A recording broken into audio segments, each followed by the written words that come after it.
My son's operation? Not a soul was there. 3 days passed. Mom texts. Need $10,000 for your sister's bridal gown. I replied with $1. Buy a veil. Then I froze their access to my funds. The bank manager phoned the next morning. Can you even imagine being completely alone, terrified, as your 7-year-old son is rushed into emergency surgery, fighting for his life?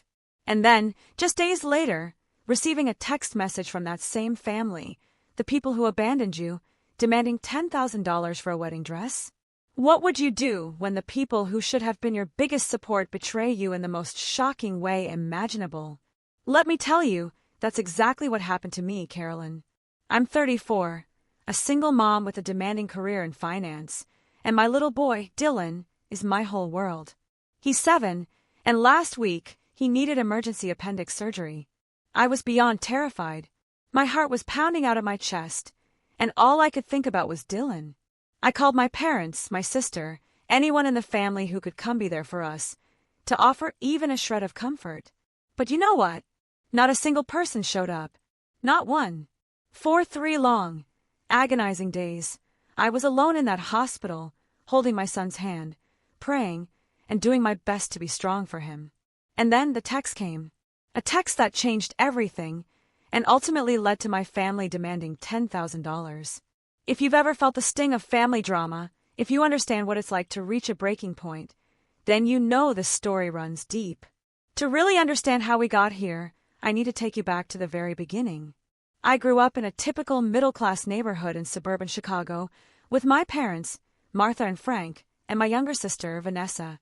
From my earliest memories, there was always this unspoken hierarchy in our house. Vanessa, she was the golden child. I was the responsible one. Our childhood photos tell the story better than any words ever could. You'd see Vanessa in her adorable dance recital costumes, our parents beaming with pride. Vanessa surrounded by piles of Christmas gifts, her every small achievement celebrated like a national holiday.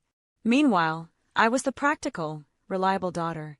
The one who never caused trouble, who learned early on that I had to take care of myself.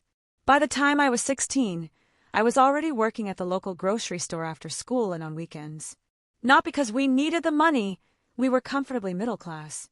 But my parents made it crystal clear, my wants and needs were my responsibility. When college applications rolled around, I remember sitting at the kitchen table, holding my acceptance letter to Northwestern. My parents exchanged nervous glances.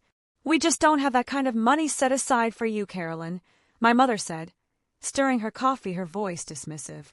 "We always figured you'd get scholarships, or go somewhere less expensive." What she didn't say, but I knew in my gut, was that they were saving every penny for Vanessa, who was 2 years behind me. So, I took out student loans. I worked 30 hours a week all through college, and I graduated with a business degree. Meanwhile, Vanessa bounced between 3 different universities over 6 years, changing majors every other semester. And guess who footed every single bill? My parents. My first real job was as a bank teller. I was 22, so eager to build my career and finally start tackling those student loans. I rented a tiny studio apartment, packed lunches every single day just to save money. I remember calling my parents, so excited to share the news about my first promotion to personal banking associate. But the conversation was cut short. They were helping Vanessa move into yet another new apartment after she dropped out of college again. It was a pattern that would follow me for years. At 25, I met Brian. He was charming, ambitious, and for a while, he seemed to appreciate my practical nature. We married after just 8 months, a small ceremony that my parents actually complained was too modest. "We always imagined giving one of our daughters a proper wedding," my mother sighed, even though they hadn't contributed a single cent to the costs.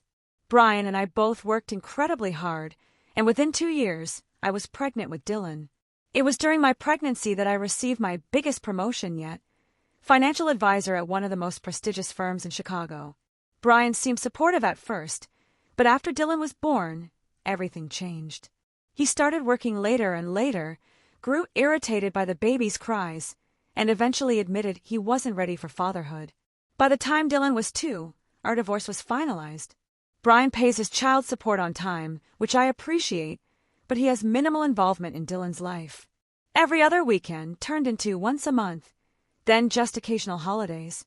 I don't badmouth him to Dylan, but the reality is, I'm essentially raising our son alone. Dylan is the sweetest little boy, thoughtful, curious, and incredibly resilient, despite his health issues. He was born with a minor heart murmur that needs regular checkups, and he's always been prone to respiratory infections. The medical bills, they've been substantial, but I've built a good career, and I can provide for him financially. What I can't give him, and what breaks my heart to admit, is an extended family that truly cares. Throughout all these years, a deeply disturbing pattern formed with my parents and sister. They rarely called to check on us, rarely visited, unless they needed something. And increasingly, what they needed was money. First, it was my parents, needing help refinancing their home after they'd taken out a second mortgage to pay for Vanessa's latest graduate school attempt, which, no surprise, she abandoned after one semester. I stepped in. I helped them secure a better rate, and I covered the closing costs. That was $5,000 of my hard-earned money, savings I'd set aside for a family vacation with Dylan. Then came Vanessa's credit card debt, a staggering $12,000. She'd racked it up buying clothes and taking endless weekend trips with friends. My parents called me in a panic, saying Vanessa was crying every night, terrified of debt collectors. So, I created a payment plan and even covered the first 4 months of payments to get her back on track. Each time, I received these effusive, almost abusive, thanks and promises that things would be different this time. Each time, months would pass with absolutely no contact until the next crisis emerged.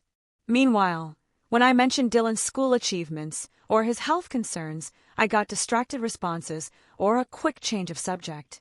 "Your sister is just going through a difficult time right now," my mother would always say, whenever I dared to express frustration at this completely one-sided relationship. "Family helps family. You're just better with money, Carolyn. It's always come easy to you." Easy. Nothing about my financial stability came easy. I worked 60-hour weeks, raising a child alone. I carefully budgeted every single dollar. I sacrificed vacations, new clothes, dinners out, all to build security for Dylan and myself. But in my family's twisted narrative, I was simply lucky, or naturally good with money, as if my success had just fallen from the sky, rather than being earned through years of discipline and relentless hard work. This was the family dynamic I had reluctantly accepted for so long.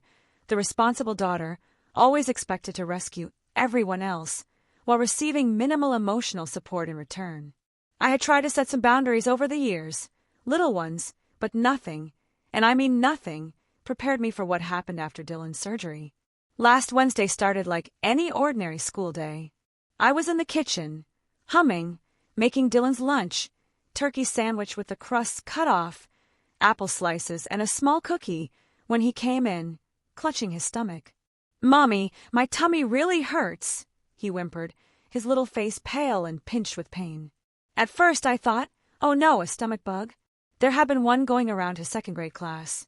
I felt his forehead, no fever, and gave him some water.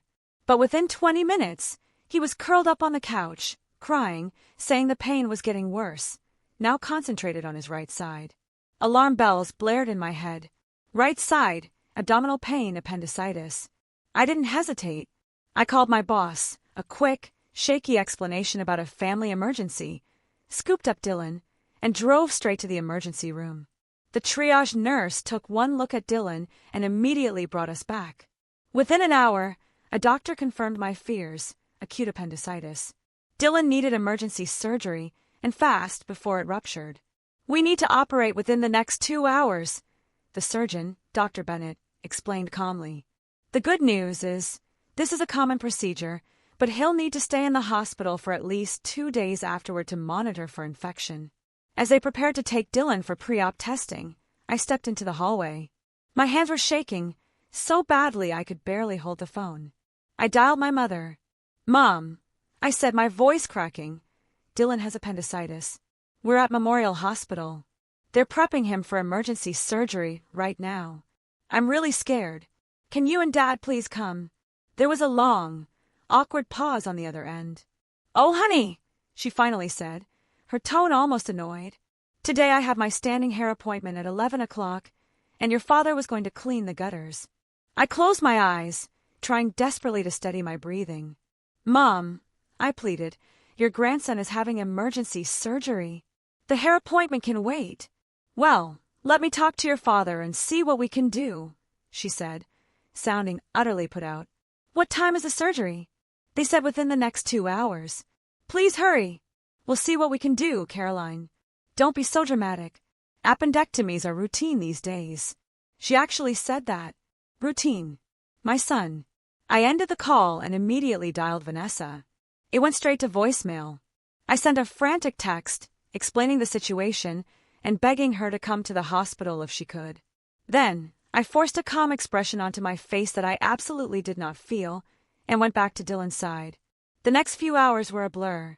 Dylan was taken for surgery, and I was directed to a waiting area. I sat there utterly alone, watching other families support each other.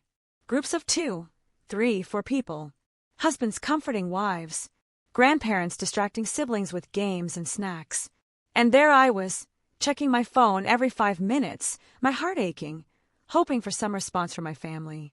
After an hour, my mother texted, "Let us know when he is out of surgery. Your father has a backache today, so driving would be difficult." Nothing. From Vanessa. A kind nurse, Janet, noticed me sitting there, isolated, and brought me a cup of coffee. "Is someone coming to sit with you, Han?" she asked gently. I shook my head, not trusting myself to speak without breaking down. "Well, I'll check on you when I can," she promised, patting my shoulder. "The surgical team for appendectomies is excellent here. Your little boy is in good hands." Her kindness nearly made me crumble. 2 hours later, Dr. Bennett found me in the waiting room. "The surgery went perfectly," he said with a reassuring smile. "We caught it before it ruptured. Dylan is in recovery now, and you can see him in about 20 minutes. The relief was a tidal wave, washing over me, bringing tears to my eyes. I thanked him profusely, then immediately texted my parents and Vanessa with the good news. My mother responded with a thumbs-up emoji. My father sent, "Great news. Tell the little guy we love him." Vanessa finally responded an hour later. "Glad he is okay." Not one of them asked if I needed anything. Not one asked if they could visit. It was a kick to the gut, all over again. Dylan was groggy when I first saw him in recovery. His small body looked so vulnerable in that hospital bed, connected to IVs and monitoring equipment. When his eyes fluttered open and he weakly whispered, "Mommy," I nearly broke down right there. "I'm right here, sweetheart," I assured him, holding his tiny hand. "The doctor fixed your tummy. You were so brave." He looked around the room, his eyes scanning. "Is Grandma here? Or Grandpa?" I swallowed hard, my throat tightening. "Not right now, buddy. They sent their love, though. They're so proud of how brave you've been." "Will they come tomorrow?" he asked, his voice soft, before drifting back to sleep. "Maybe," I said, though I already knew the answer. The next 2 days were exhausting. I slept in a recliner next to Dylan's bed, waking whenever he did, my body aching. I worked remotely on my laptop during his naps, trying desperately to keep up with my most urgent client matters. The hospital Wi-Fi was spotty, and I had to step into the hallway for client calls, constantly worrying about being away from Dylan, even for 15 minutes. I sent regular updates to my family with photos of Dylan's recovery. Their responses grew briefer and briefer. My mother asked if I'd be able to join them for Sunday dinner that weekend. Vanessa sent a meme about hospitals. My father didn't respond at all. No one visited. No flowers arrived. No offers to bring food, or to sit with Dylan so I could shower or get fresh air. Nothing. By Friday afternoon, when Dylan was finally discharged, my resentment had hardened into something cold and solid in my chest. As I helped my son carefully into the car, mindful of his incision site, I made a silent, steely promise to myself. Something would have to change. At home, I settled Dylan on the couch with his favorite stuffed dinosaur and a Disney movie. I ordered pizza delivery for dinner, a special treat, and sat beside him, stroking his hair as he dozed off and on, still weak from the surgery and medication. "Mommy," he asked during a quiet moment, his voice small, "are Grandma and Grandpa mad at me?" "No, sweetie," I said, my heart absolutely shattering. "Why would you think that?" because they didn't come see me in the hospital. Mason's grandparents brought him a teddy bear when he broke his arm. I took a deep breath, trying to compose myself. Grandma and Grandpa love you very much, honey. They've just been very busy. It's not your fault at all. He seemed to accept this, but I saw the hurt in his eyes. At 7 years old, he was already learning a painful lesson about our families.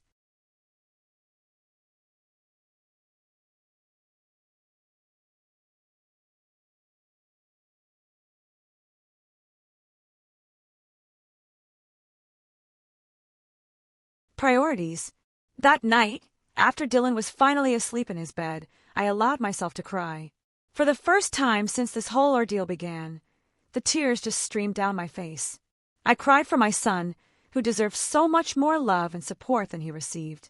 I cried for myself, always giving, always pouring myself out, and rarely, if ever, receiving anything back.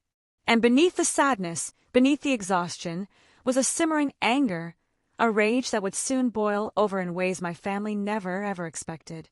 Sunday morning dawned bright and clear. Dylan was recovering well at home, moving around more comfortably, and even asking for pancakes for breakfast. His appetite returning was a very good sign.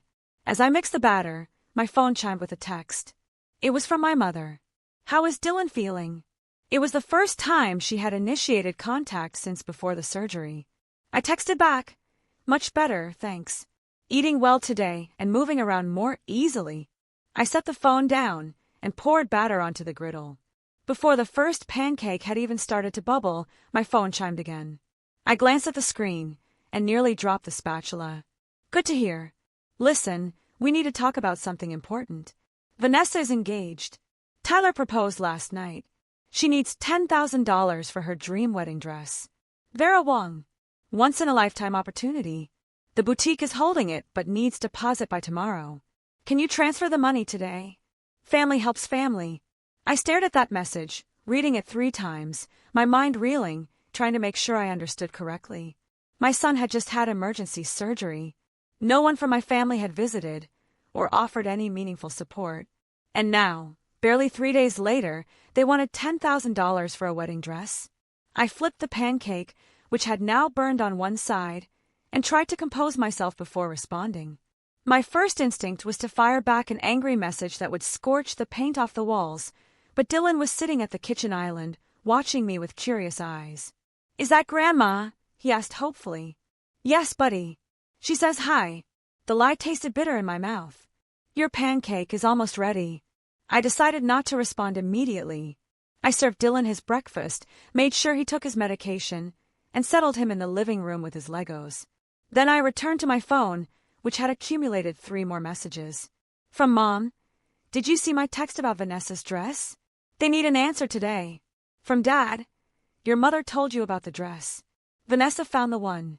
$10,000. I know it sounds like a lot, but this is her special day. Call us. From Mom again. The boutique closes at 5 today. You are the only one with money to spare. We wouldn't ask if it wasn't important. I sat down at the kitchen table, a cold, hard feeling spreading through my chest. Money to spare?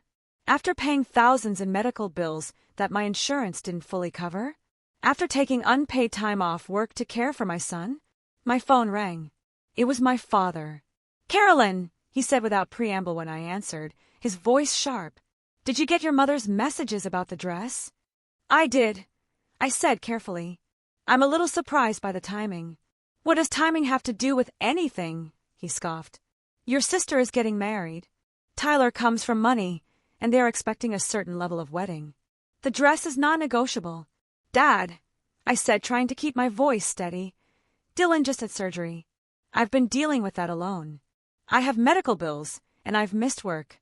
$10,000 for a dress is not something I can just pull out of thin air. He scoffed again. You work in finance. We know you make good money. This is not the time to be selfish. Vanessa never asks you for anything.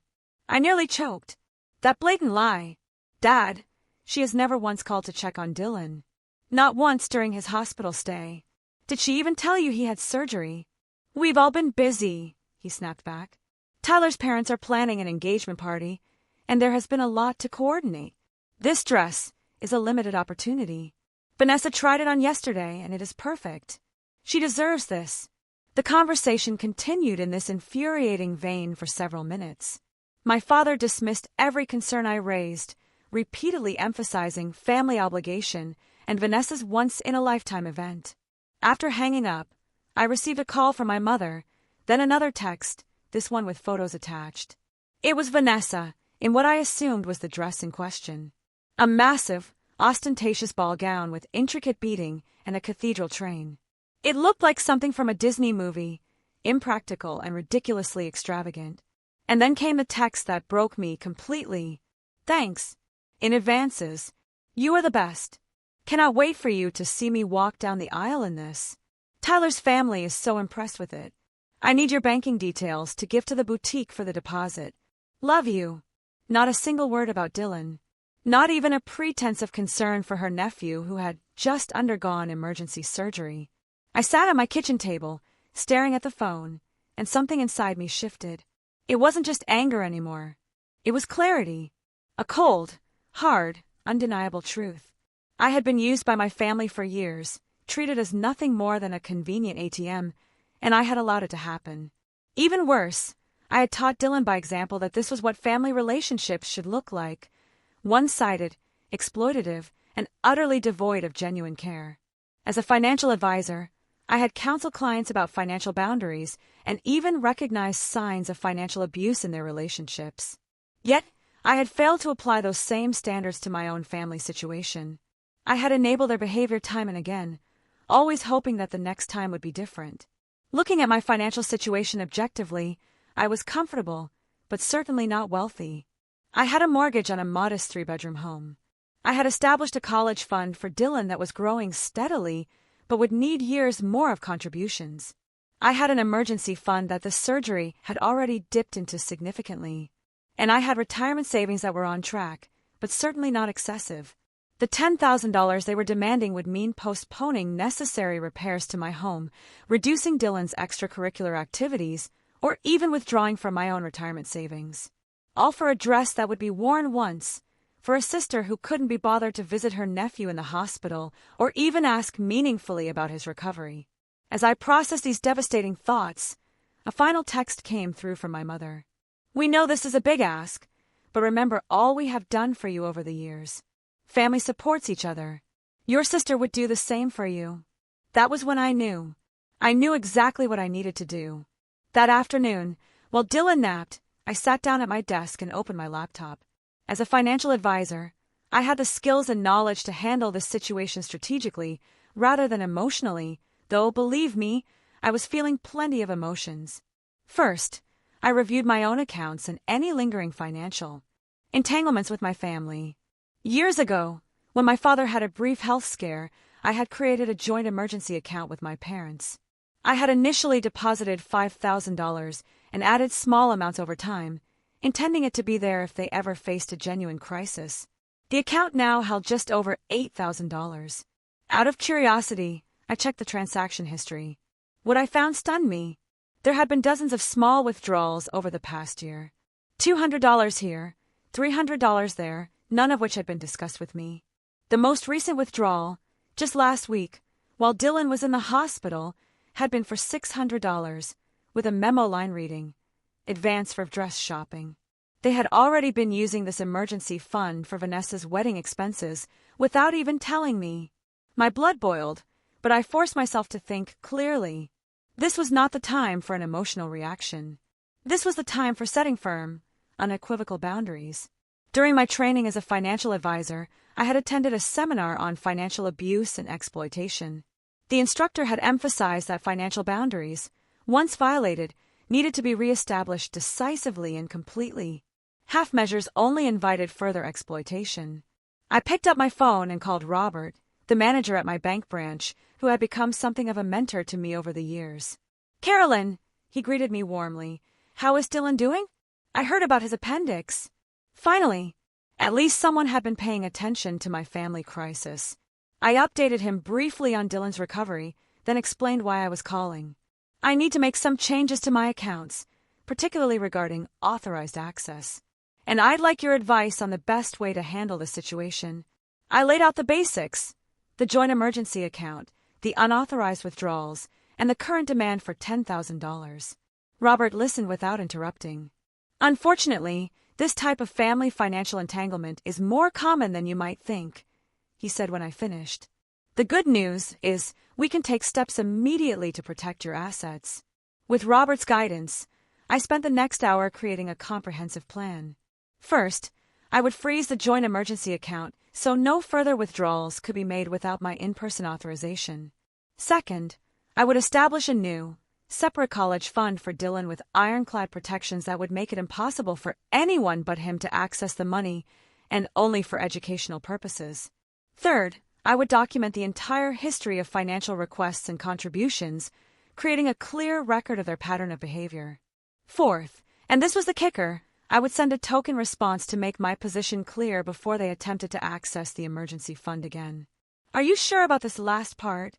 Robert asked, a hint of caution in his voice. It might escalate the situation. I am sure, I said firmly, my voice steady. This has been building for years. If I don't make a clear statement now, nothing will ever change. After ending the call with Robert, I logged into my banking app. I initiated a $1 transfer to my sister's account, with a memo line that read, "By a veil. This is all you get after abandoning Dylan." Then I completed the paperwork to freeze access to the emergency account and changed all the permissions.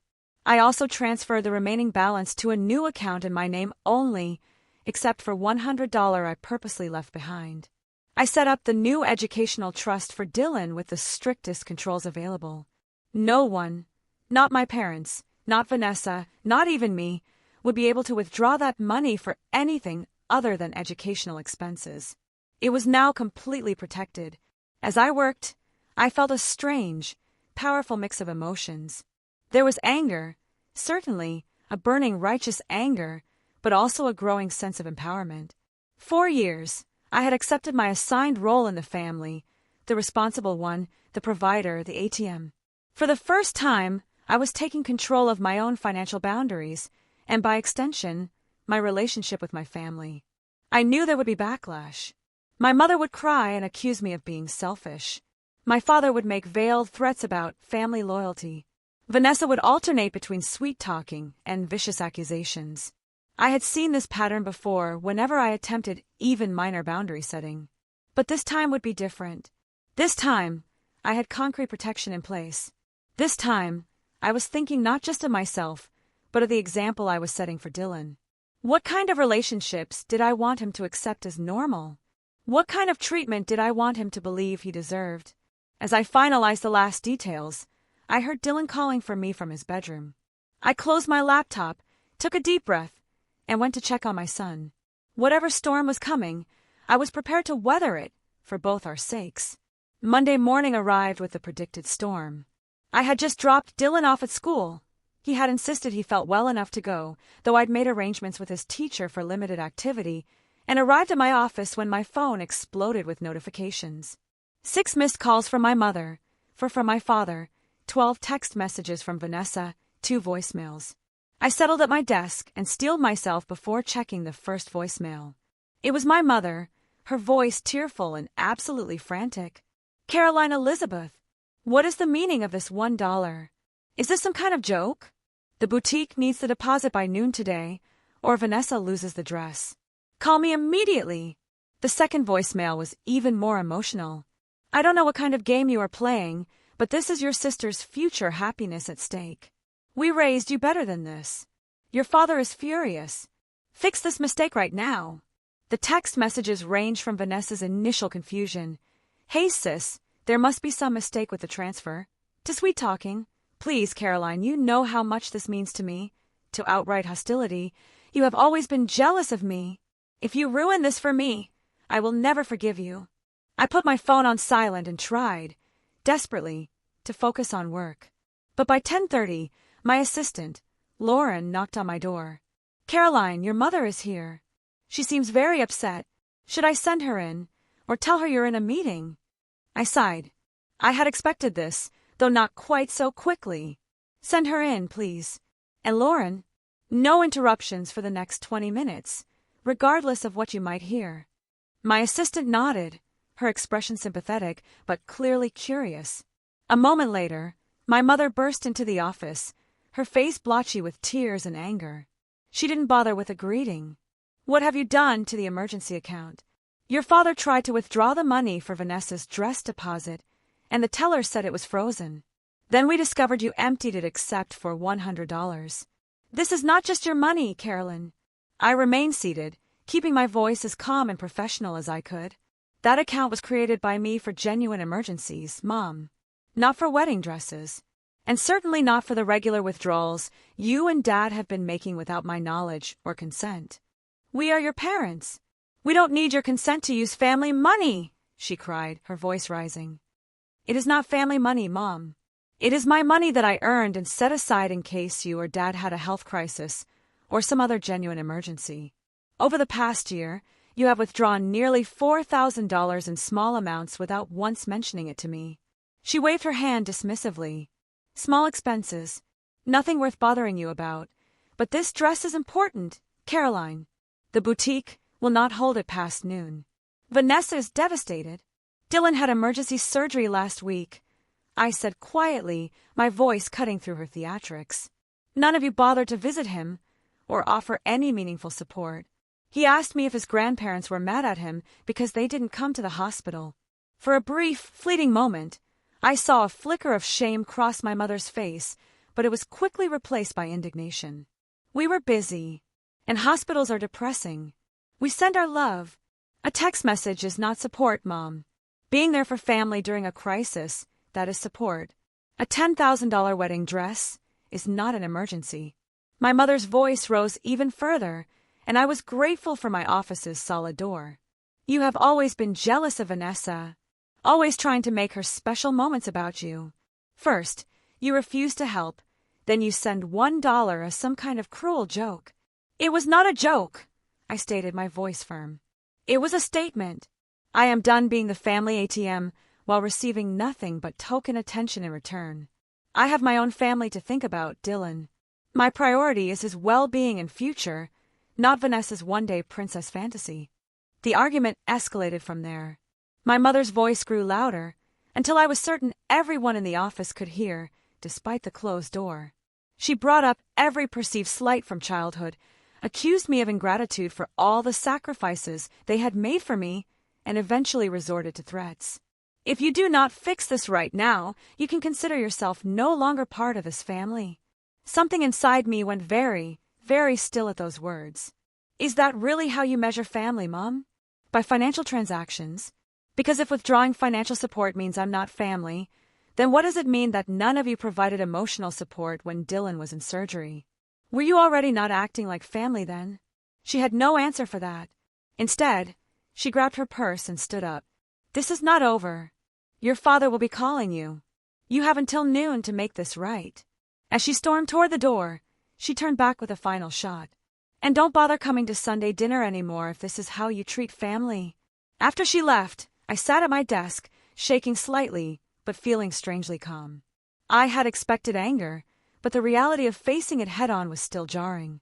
My assistant poked her head in a few minutes later. "Everything okay?" I think the entire floor heard parts of that. I gave her a weak smile. "Family drama, Lauren. Nothing to worry about." But by lunchtime, things had escalated further.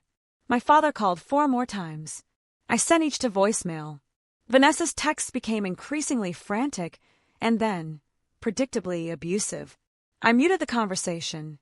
At 1:15, I received an unexpected call from Robert at the bank. "Carolyn, I wanted to give you a heads up. Your parents just left my office. They were trying to override the freeze on the joint account, claiming it was an emergency situation, and that you were having mental health issues preventing you from making rational decisions." I gasped. "They what?" "They also attempted to file a fraud report, claiming you had unlawfully transferred funds out of a joint account." I explained that as the primary account holder who created and primarily funded the account, you were well within your rights to make those changes. "I appreciate the call, Robert. I'm sorry you got dragged into this." "No need to apologize. I wanted you to know they may try other avenues. They mentioned possibly contacting your firm's management to discuss your concerning behavior. I thought you should be prepared. After thanking Robert again, I immediately went to my supervisor's office to explain the situation before my parents could call with false claims about my mental stability. Nancy, my supervisor for the past 5 years, listened with growing concern. "I had no idea you were dealing with this kind of family pressure, Caroline," she said when I finished. "If they do call, I will handle it appropriately, and if you need any time off to deal with this situation, just let me know." By the end of the workday, I had received notice that my parents had attempted to make 3 separate withdrawals from the now frozen emergency account. Each, thankfully, declined by the system I had put in place. When I picked up Dylan from his after-school program, I was utterly exhausted from the emotional warfare, but resolute in my decision. Something would have to give, and for once, it would not be me. Tuesday evening, my phone rang with my father's number. I had been ignoring their calls all day, but something told me to answer this one. "Carolyn!" My father's voice was tight with controlled anger. "We need to have a family meeting tonight. 7 o'clock at our house." "I can't do tonight, Dad. Dylan is still recovering, and I don't want to leave him with a sitter so soon after his surgery." "Then bring him. This needs to be resolved immediately." "Is this about Vanessa's dress?" "Because my answer has not changed. This is about much more than the dress. Now you have made serious accusations and taken actions that affect this entire family." 7 o'clock. He hung up without waiting for my response. I stood in my kitchen, considering my options. I could refuse to go, but that would only escalate the situation further, probably bringing them to my door. If this confrontation was inevitable, perhaps it was better to face it directly and on my terms. I called my neighbor, Miss Jenkins, a retired teacher who had become a friend and occasional backup caregiver for Dylan. She readily agreed to watch him for a few hours, understanding from my tone that this was important. "Take all the time you need," she assured me. "Dylan and I will bake cookies and watch that space documentary he's been talking about." Before leaving, I gathered my documentation. I had prepared a meticulous spreadsheet detailing every financial contribution I had made to my family over the past decade, totaling more than $50,000. I had bank statements showing the unauthorized withdrawals from the emergency account, and copies of text messages showing their clear pattern of contact only when money was needed. Armed with evidence and a fierce resolve, I drove to my parents' house, the same split-level home where I had grown up. As I parked in the driveway, I noticed Vanessa's car already there, along with an unfamiliar luxury SUV that I guessed belonged to her fiancé, Tyler. My mother answered the door without a greeting, simply turning and walking toward the living room where the others waited. My father sat in his recliner, his usual position of authority during family discussions since my childhood. Vanessa and a tall, well-dressed man I assumed was Tyler sat on the couch.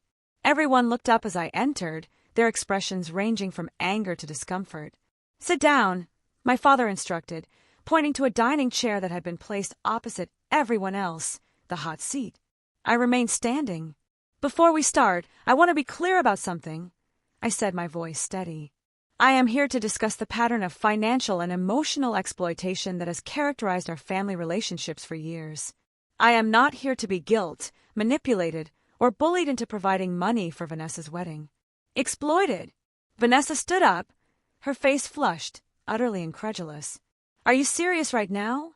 Just because I asked for help with my wedding dress." "This is not about just the dress, Vanessa," I retorted, cutting her off. "This is about years of one-sided support, about the fact that none of you showed up when Dylan was in surgery, and about the unauthorized withdrawals from the emergency account I established." "What unauthorized withdrawals?" Tyler spoke for the first time, looking genuinely confused. "What emergency account?" I realized in that moment that Vanessa's fiancé likely had no idea about the family's financial dynamics. This was confirmed when my mother quickly interjected, trying to regain control. "That is not relevant to the current discussion. Tyler, we are here to talk about Caroline's refusal to help with wedding expenses." I addressed Tyler directly, ignoring my mother. "I created an emergency fund for my parents years ago. Without my knowledge, they have been making regular withdrawals from it, including funds for Vanessa's wedding preparations. When I discovered this and froze the account, they tried to claim I was mentally unstable to the bank manager." Tyler's eyebrows shot up, and he turned to look at Vanessa, a hard edge to his expression. "Is this true?" You told me your sister simply refused to contribute to our wedding, not that your parents were already using her money without permission. Vanessa looked utterly trapped. It's not like that. Mom and Dad said the account was for family needs, and the wedding is a family need. 10.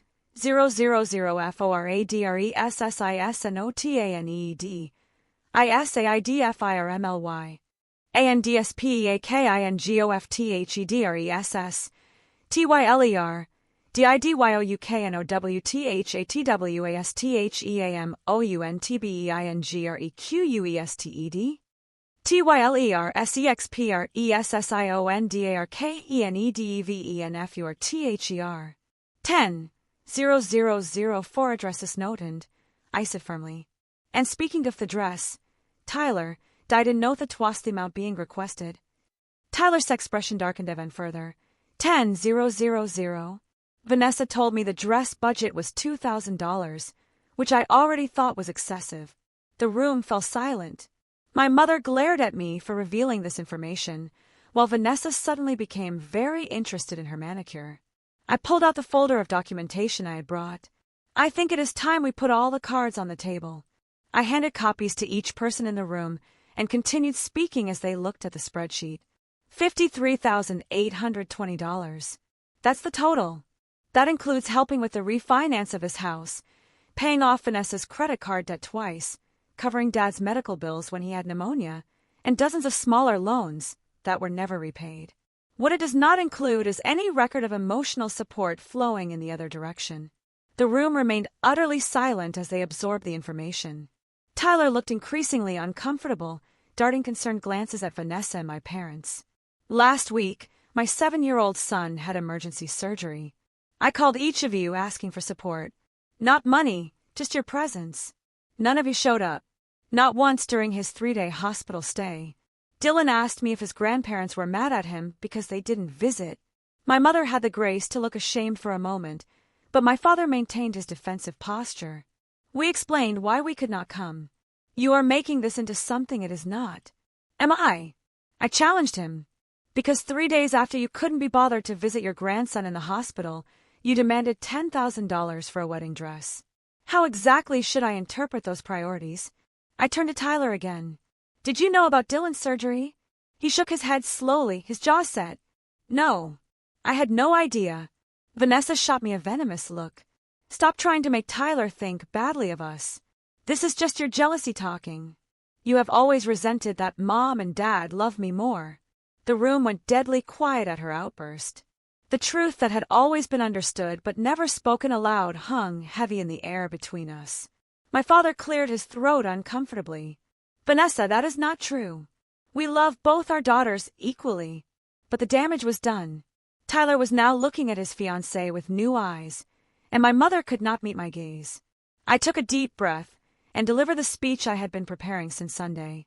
Family means showing up for each other. It means celebrating successes and providing support during crisis. It means care flows in both directions, not just one way. 4 years, I have been the one expected to give, financially, emotionally, practically, while receiving nothing but token acknowledgement in return. That ends today. I looked each of them in the eye before continuing. I am not cutting contact with this family. I am not saying I will never help in a genuine emergency. But I am establishing firm boundaries. No more financial support without genuine relationship. No more one-sided giving. No more treating me like a convenient ATM while ignoring my son. My voice cracked slightly with emotion as I looked directly at my parents. The money I have saved is for Dylan's future and our security. It is not available for designer wedding dresses or any other non-essential expenses. The emergency account will remain frozen until we have rebuilt trust, which will take time and effort on all parts. If you want a relationship with me, and with Dylan, you are welcome to it. But it must be based on mutual care and respect, not financial transactions. The choice is yours. I stood up, gathering my purse and the folder of documentation. No one spoke as I walked toward the door. Just as I reached it, Tyler's voice stopped me. "Caroline," he said, his tone genuinely apologetic. "I want to apologize. I had no idea about any of this, especially about your son's surgery. For what it's worth, I think you are absolutely right about family priorities. I nodded my thanks to him, noting Vanessa's shocked expression, and left without another word. As I drove home, I felt lighter than I had in years, as if a burden I had carried so long I had forgotten it was there had finally been lifted from my shoulders. 2 months have passed since that showdown in my parents' living room, and much has changed. Dylan has fully recovered from his surgery, back to his energetic self, riding his bike, and building elaborate Lego structures across his bedroom floor. The physical healing was straightforward. The emotional landscape has been far more complicated. For the first 3 weeks after the confrontation, there was complete silence from my family. No calls, no texts, not even the usual social media interactions. I used that time to focus on Dylan and myself, establishing new routines and priorities, free from the constant, low-grade anxiety of anticipating the next financial request. I started seeing a therapist, Dr. Morgan, who specializes in family dynamics and boundary setting. Our weekly sessions have helped me recognize patterns I had normalized for so long. The subtle manipulation techniques, the emotional withholding, the implied obligations that were never reciprocated. What you're describing is a classic family system with rigid roles, Dr. Morgan explained during an early session. You were assigned the role of provider and fixer, while your sister was given the role of being taken care of. Breaking out of these roles threatens the entire system, which is why the backlash was so severe. With her guidance, I have been working on maintaining my boundaries, while also processing the grief of losing the family relationship I had always hoped for but never truly had. It has not been easy, but it has been absolutely necessary. The financial freedom has been unexpectedly liberating. Without the constant drain of family emergencies, I've been able to plan a summer vacation for Dylan and me, our first real vacation that wasn't just visiting relatives. We're going to spend a week at a beach resort with swimming pools and kids' activities. Dylan talks about it constantly, his excitement a daily reminder that I made the right decision. I also started the home renovation project I had been postponing for years. Nothing extravagant, just updating our worn kitchen cabinets and replacing the stained carpet in the living room with hardwood floors. Creating a home that feels truly ours, not just a place we inhabit between work and school. The first crack in the family silence came 6 weeks after our confrontation. A letter arrived. Not an email or text, but an actual handwritten letter from Vanessa. I sat on my back porch with a cup of tea, steeling myself before opening it. Dear Carolyn, it began. Tyler and I have postponed our wedding. After our family meeting, he had a lot of questions about our financial situation and expectations. We have been having long talks about priorities and values that have not always been comfortable.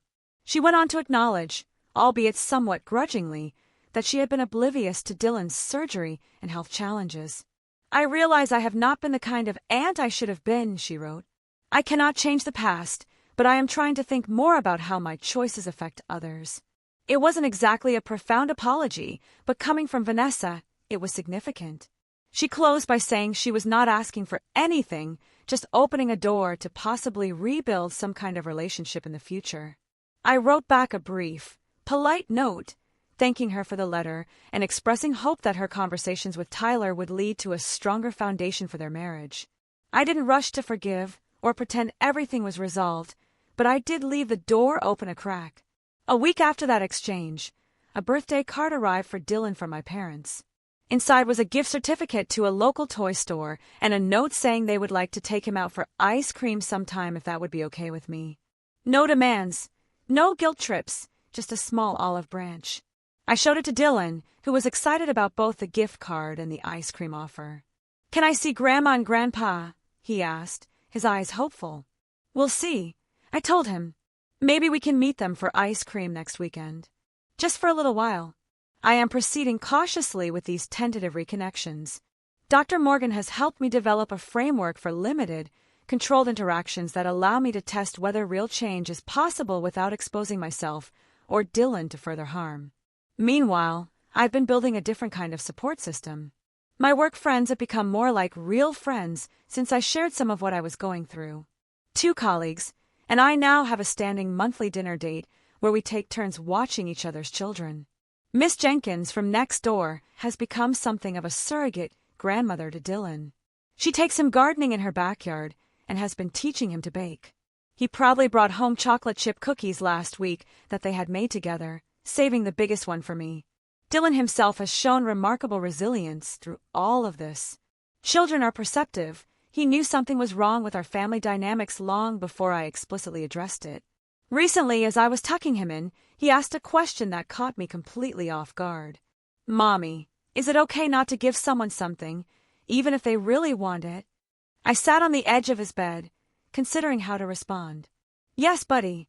It's okay to say no, even to people you care about, if what they're asking for is not right for you to give. Why do you ask?" Joey at school wanted me to give him my new action figure, and he said, "Best friends always share everything." But I didn't want to give it to him because it was special to me. Was that okay? I hugged him close.